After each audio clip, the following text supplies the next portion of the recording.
Hey guys, Chuck Tornetta, Tortuga Ranch, and just another little update on the new pond build. We have our plants becoming established. I am watering them 2 times a day. The islands are looking really nice. As you can see, the hostas are starting to flower. And also the hibiscus are starting to form a lot of buds. So things are starting to happen. I'm not cutting my Jurassic Park grass, as I like to call it. It's nice and tall and soft. See? And the box turtles tend to like to really hide in there.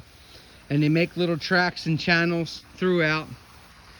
Also, we're one step closer to finishing the vernal pool here. Of course, it's in its infancy because the plants, although they're becoming established and they're starting to bloom and starting to grow, they're not really widespread. It's not really an established pond. Next year, it'll be an established pond. And I also have to finish the top lip of the pond. Not going to leave it like that, folks. Going to have grass all around there.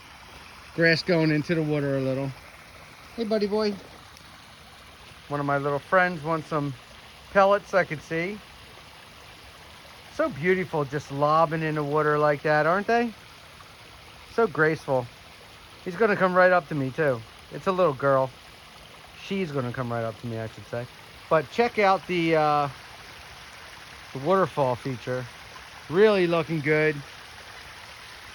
Did get the, now I used 5 to 6 inch river rock. This is 5 to 6 inch river rock. Also around the waterfall area, I put the river rock in something called Portland cement. Portland cement's basically cement that doesn't have the little rocks, the little stones in it. So it's just smooth. It has just the, just like sand, lime, and cement.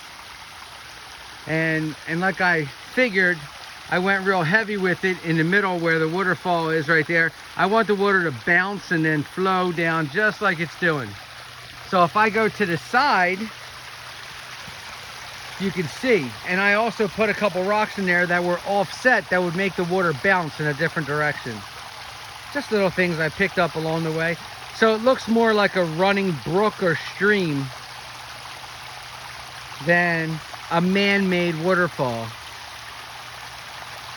And also in time, it's going to develop a layer of green algae, and that's going to help to actually make it look real and more authentic.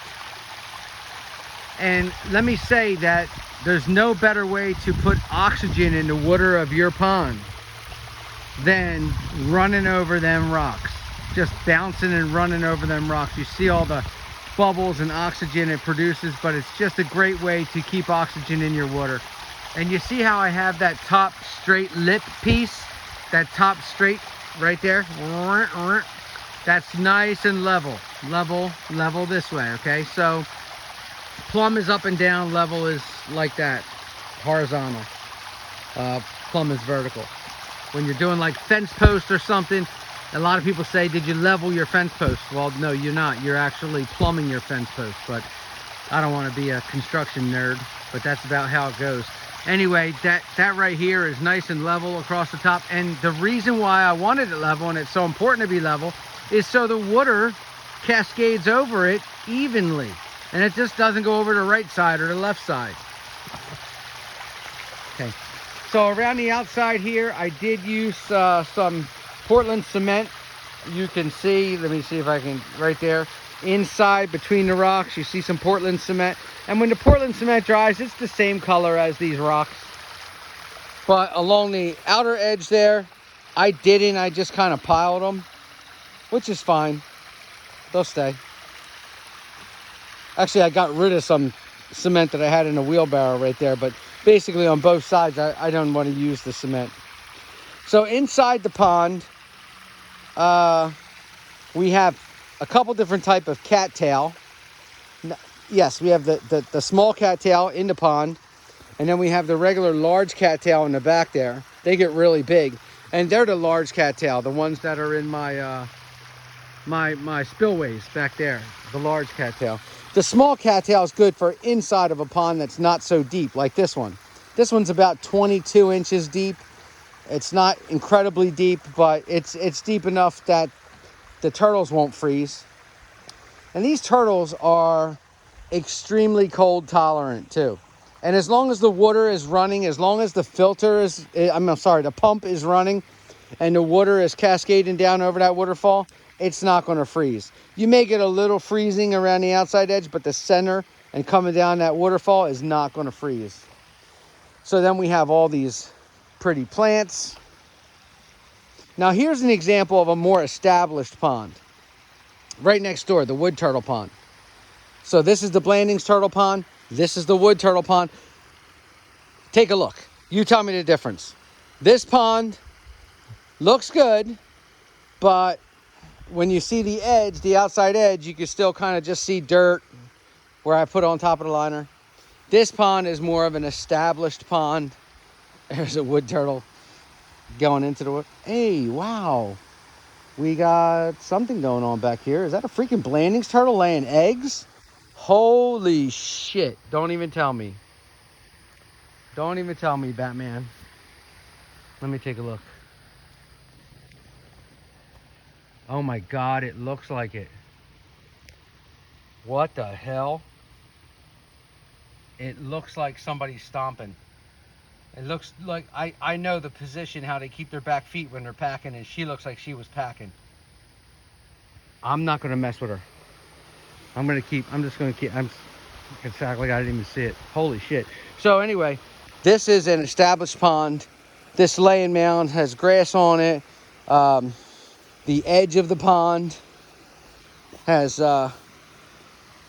grass.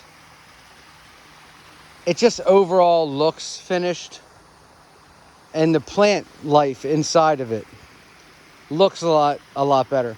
Now this pond has a 10,500 or 12,000, I don't even know, it's either 10,000 or 12,000 gallon per hour pump. And it's got a 4-inch pipe that takes it all the way back, probably 30 feet back up to the top spillway. And there's another example of large cattails, what I was telling you about. They're large, they're regular large cattails. They're not ornamental cattails. And this pond is deeper. This pond's like, 4 feet deep in the middle. That right there, I can't get any closer. I used two, the pump itself is so big, it's like the size of a swimming pool pump. I used two laundry baskets, one on top of the other, and I used zip ties to keep them together, just so no turtles or giant or large debris can get in there and get to the pump and get stuck on the pump. This one is a bit smaller. This is a 6,500 gallon per hour pump. And believe me, 6,500 gallons per hour is still producing that, that waterfall right there. So this one is a is in a smaller cage. What do you want? Look. I don't know if you can see it. It's right there. Big male. You want some food, buddy? Look. They see me and they're like, come here. Come on. They see me and they're like, Dad, you got nuggets? Come on, buddy. You got some nuggets for me?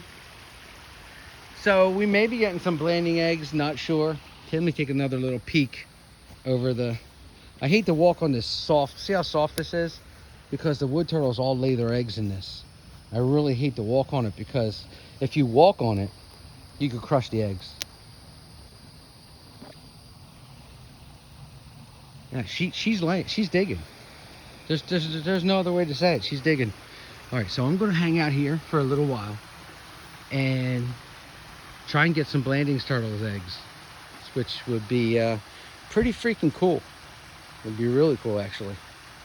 So I'll talk to you guys later, and thank you for watching. And here's a little close-up of our established wood turtle waterfall. And if you haven't already, please like and subscribe. And if you like what you see, and stick with me. There's always something interesting happening here on the farm. Tortuga Ranch.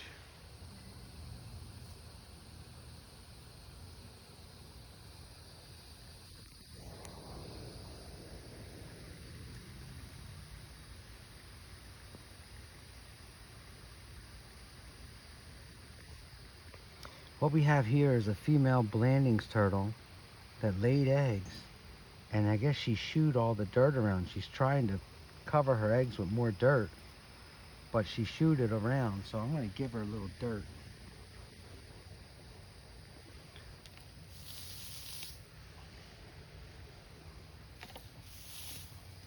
All right, I gave her a little dirt from the wood turtle pen. She's done. She's covering up. Curious to see what I got. I found this by accident. I was just videotaping the wood turtle enclosure and I found her. So really exciting.